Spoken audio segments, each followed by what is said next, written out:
ಪ್ರಿಯರೇ, ದಿನದ ಬದುಕಿಗೊಂದು ಕ್ರಿಸ್ತನ ಈ ದನಿ ನಮ್ಮೆಲ್ಲರಿಗೂ ಪ್ರೇರಣೆಯಾಗಲಿ. ಪೂಜಾವಿಧಿಯ ಆಗಮನ ಕಾಲದ 3ನೆಯ ವಾರ, ಡಿಸೆಂಬರ್ 23, 2023, ಶನಿವಾರ. ಸಂತ ಲೂಕನು ಬರೆದ ಶುಭ ಸಂದೇಶದಿಂದ ವಾಚನ. ಆ ಕಾಲದಲ್ಲಿ ದಿನ ತುಂಬಿದಾಗ ಎಲಿಜಬೇತಳು ಗಂಡು ಮಗುವಿಗೆ ಜನ್ಮವಿತ್ತಳು. ಸರ್ವೇಶ್ವರ ಆಕೆಗೆ ವಿಶೇಷ ಕೃಪೆ ತೋರಿದ್ದಾರೆಂದು ಅರಿತುಕೊಂಡ ನೆರೆಹೊರೆಯವರು, ಬಂಧು ಬಳಗದವರು ಬಂದು ಆಕೆಯೊಡನೆ ಸೇರಿ ಸಂತೋಷಪಟ್ಟರು. 8ನೆಯ ದಿನ ಮಗುವಿನ ಸುನ್ನತಿಗಾಗಿ ಅವರು ಬಂದು ಅದಕ್ಕೆ ತಂದೆಯ ಹೆಸರನ್ನು ಅನುಸರಿಸಿ ಜಕರೀಯನೆಂದು ನಾಮಕರಣ ಮಾಡುವುದರಲ್ಲಿ ಇದ್ದರು. ಆದರೆ ಮಗುವಿನ ತಾಯಿ, ಇಲ್ಲ, ಅದು ಕೂಡದು, ಅವನಿಗೆ ಯೋವಾನ ಎಂಬ ಹೆಸರಿಡಬೇಕು ಎಂದಳು.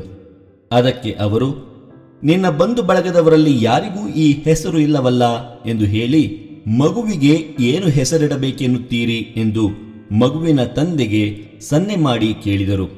ಆಗ ಜಕರೀಯನು ಬರೆಯುವ ಒಂದು ಹಲಗೆಯನ್ನು ತರಿಸಿಕೊಂಡು ಇವನ ಹೆಸರು ಯೋವಾನ ಎಂದು ಬರೆದನು. ಎಲ್ಲರೂ ಬೆರಗಾದರು. ತಕ್ಷಣವೇ ಅವನಿಗೆ ಬಾಯಿ ಬಂದಿತು, ನಾಲಿಗೆ ಸಡಿಲವಾಯಿತು. ಅವನು ಮಾತನಾಡಲು ಆರಂಭಿಸಿ ದೇವರನ್ನು ಸ್ತುತಿಸಿದನು. ನೆರೆಹೊರೆಯವರೆಲ್ಲರೂ ತಲ್ಲಣಗೊಂಡರು. ಈ ಸಮಾಚಾರ ಜುದೇಯದ ಗುಡ್ಡಗಾಡು ಪ್ರಾಂತ್ಯದಲ್ಲೆಲ್ಲ ಹರಡಿತು. ಕೇಳಿದವರೆಲ್ಲರೂ ಈ ವಿಷಯಗಳನ್ನು ಮನಸ್ಸಿನಲ್ಲಿಟ್ಟುಕೊಂಡು, ಈ ಮಗು ಮುಂದೆ ಎಂಥವನಾಗುವನೋ ಎಂದುಕೊಂಡರು. ನಿಶ್ಚಯವಾಗಿಯೂ ಸರ್ವೇಶ್ವರನ ಅಭಯಹಸ್ತವು ಆ ಮಗುವಿನ ಮೇಲಿತ್ತು. ಪ್ರಭುವಿನ ಶುಭ ಸಂದೇಶ. ಕ್ರಿಸ್ತರೇ ನಿಮಗೆ ಸ್ತುತಿ ಸಲ್ಲಲಿ. ಚಿಂತನೆ. ಪ್ರಭು ಯೇಸು ಕ್ರಿಸ್ತರಲ್ಲಿ ನನ್ನ ಆತ್ಮೀಯ ಸಹೋದರ ಸಹೋದರಿಯರೇ, ಸಾಮಾನ್ಯವಾಗಿ ಮನೆಗಳಲ್ಲಿ ಮಗುವೊಂದು ಹುಟ್ಟಿದರೆ ಎಲ್ಲರಿಗೂ ಸಂತೋಷವಾಗುತ್ತದೆ. ಅದರಲ್ಲೂ ಎಲಿಜಬೇತಳಿಗೆ ಮುಪ್ಪಾದರೂ ಮಕ್ಕಳಿರಲಿಲ್ಲ. ತನ್ನ ಮುಪ್ಪಿನಲ್ಲಿ ಮಗುವನ್ನು ಹೆಡೆದಾಗ ಆಕೆಯೊಂದಿಗೆ ನೆರೆಹೊರೆಯವರು ಬಂಧು ಬಳಗದವರೆಲ್ಲರೂ ಸಂತೋಷ ಪಡುವುದಕ್ಕೆ ಇನ್ನೊಂದು ಕಾರಣ ಬೇಕೆ? ಖಂಡಿತವಾಗಿಯೂ ಇಲ್ಲ. ಪ್ರಿಯರೇ, ಆದರೆ ಇಂದಿನ ಶುಭ ಸಂದೇಶ ನಮಗೆ ಒಂದು ಸಂದೇಶವನ್ನು ನೀಡುತ್ತದೆ. ಅದೇನೆಂದರೆ, ಸರ್ವೇಶ್ವರ ಎಲಿಜಬೇತಳಿಗೆ ವಿಶೇಷ ಕೃಪೆ ತೋರಿದ್ದಾರೆಂದು ಅರಿತುಕೊಂಡ ನೆರೆಹೊರೆಯವರು ಬಂಧು ಬಳಗದವರು ಬಂದು ಆಕೆಯೊಡನೆ ಸೇರಿ ಸಂತೋಷಪಟ್ಟರೆಂದು ಇಂದಿನ ಶುಭ ಸಂದೇಶ ಸ್ಪಷ್ಟವಾಗಿ ನಮಗೆ ತಿಳಿಸುತ್ತದೆ. ಪ್ರಿಯರೇ, ದೇವರು ಇತರರಿಗೆ ವಿಶೇಷ ಕೃಪೆ ತೋರಿದಾಗ ಅದರಲ್ಲಿ ನಾವು ಸಂತೋಷಿಸುತ್ತೇವೆಯೋ ಅಥವಾ ಅಸೂಯೆ ಪಟ್ಟುಕೊಳ್ಳುತ್ತೇವೆಯೋ? ನಮ್ಮ ಸಂತೋಷದ ಮೂಲ ದೇವರ ಪ್ರಸನ್ನತೆಯಾಗಿದೆಯೇ? ದೇವರಾಗಿದ್ದಾರೆಯೇ? ದೇವರ ಮಹತ್ ಕಾರ್ಯಗಳ ಬಗೆಗಿನ ಜ್ಞಾನ ನಮಗೆ ಸಂತೋಷವನ್ನು ನೀಡುತ್ತದೆಯೇ? ಪ್ರಿಯರೇ, ದೇವರು ವಿಶೇಷವಾಗಿ ಇತರರನ್ನು ಆಶೀರ್ವದಿಸಿದಾಗ ಅದರಲ್ಲಿ ನಾವು ಅಸೂಯೆ ಪಟ್ಟುಕೊಳ್ಳದೆ ಸಂತೋಷಿಸಲು ನಾವೆಲ್ಲರೂ ಕಲಿತುಕೊಳ್ಳೋಣ. ಪ್ರಿಯರೇ, ದೇವರ ವಾಕ್ಯವನ್ನು ಅನುಮಾನಿಸಿದ್ದಕ್ಕೆ ಮೂಕನಾದ ಜಕಾರಿಯ ಮುಂದೆ ಆತನ ನಾಲಿಗೆ ಸಡಿಲವಾಗಿ ಬಾಯಿ ಬಂದದ್ದು ಎಲ್ಲರ ಸಮ್ಮುಖದಲ್ಲಿ ಬಹಿರಂಗವಾಗಿ ದೇವರ ಯೋಜನೆಯನ್ನು ಒಪ್ಪಿಕೊಂಡು ಮಗುವಿಗೆ ಯೋವಾನ ಎಂದು ನಾಮಕರಣ ಮಾಡಬೇಕೆಂದು ಬರೆಯುವ ಹಲಗೆಯ ಮೂಲಕ ಪ್ರಕಟಿಸಿದಾಗ. ಪ್ರಿಯರೇ, ಸುಮಾರು 9 ತಿಂಗಳು ಆತ ಮೂಕನಾಗಿದ್ದ.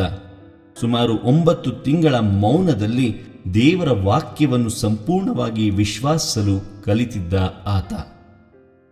ಜಕಾರಿಯನು 9 ತಿಂಗಳ ನಂತರ ದೇವರ ಯೋಜನೆಯಲ್ಲಿ ತನ್ನ ಸಂಪೂರ್ಣವಾದ ವಿಶ್ವಾಸವನ್ನು ನಿವೇದಿಸುತ್ತಾನೆ. ಮಾತು ಆರಂಭಿಸಿದ ಕ್ಷಣದಲ್ಲಿ ಆತನು ದೇವರನ್ನು ಸ್ತುತಿಸುತ್ತಾನೆ. ಪ್ರಿಯರೇ, ವಿಶ್ವಾಸ ದೇವರ ಕೊಡುಗೆ ಹೌದು, ಆದರೆ ಅದನ್ನು ಉಳಿಸಿ, ಬೆಳೆಸಿ, ಗಟ್ಟಿಗೊಳಿಸಿ, ದೃಢಪಡಿಸುವುದು ನಮಗೆ ಸೇರಿದುದಾಗಿದೆ. ಇದು ಒಂದು ದಿನದ ಕಾರ್ಯವಲ್ಲ. ಆ ಜಕಾರಿಯನಂತೆ ವಿಶ್ವಾಸ ದೃಢಗೊಳ್ಳಲು ತಿಂಗಳುಗಳೇ ಬೇಕಾಗಬಹುದು, ಕೆಲವೊಂದು ಸಲ ವರ್ಷಗಳೇ ಹಿಡಿಯಬಹುದು. ಪ್ರಿಯರೇ, ನಮ್ಮ ವಿಶ್ವಾಸ ದೃಢತೆಯನ್ನು ಸಾಧಿಸಲು, ಪರಿಪಕ್ವತೆಯನ್ನು ಪಡೆಯಲು ಮಾತಿಗಿಂತ ಮೌನದ ಅವಶ್ಯಕತೆಯೇ ಹೆಚ್ಚು.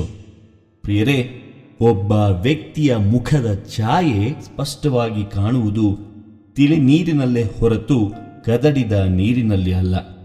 ಅದೇ ರೀತಿ ತನ್ನ ವ್ಯಕ್ತಿತ್ವದ ಪ್ರಾಮಾಣಿಕ ಚಿತ್ರಣ ತಿಳಿಯುವುದು, ತನ್ನ ತಪ್ಪಿನ ಅರಿವಾಗುವುದು ಮೌನ ಮನಸ್ಸಿನಲ್ಲಿಯೇ ಹೊರತು ಗೊಂದಲದ ಅಂತರಾಳದಲ್ಲಿ ಅಲ್ಲ. ಅದೇ ರೀತಿ ದೇವರ ಸ್ವರವನ್ನು ನಮ್ಮ ಹೃದಯದ ಅಂತರಾಳದ ಪ್ರಶಾಂತತೆಯಲ್ಲಿ ಆಲಿಸಬಹುದೇ ಹೊರತು ಗೊಂದಲದ ಹೃದಯದಲ್ಲಿ ಅಲ್ಲ. ಪ್ರಿಯರೇ, ಹೀಗಿರುವಾಗ ನನ್ನ ವಿಶ್ವಾಸದ ಬೆಳವಣಿಗೆಗೆ ನಾನೆಷ್ಟು ಪ್ರಯತ್ನಿಸುತ್ತಿದ್ದೇನೆ? ನನ್ನ ಬದುಕು, ಹೃದಯ, ಮನಸ್ಸು ಗೊಂದಲಮಯವಾಗಿದೆಯೇ?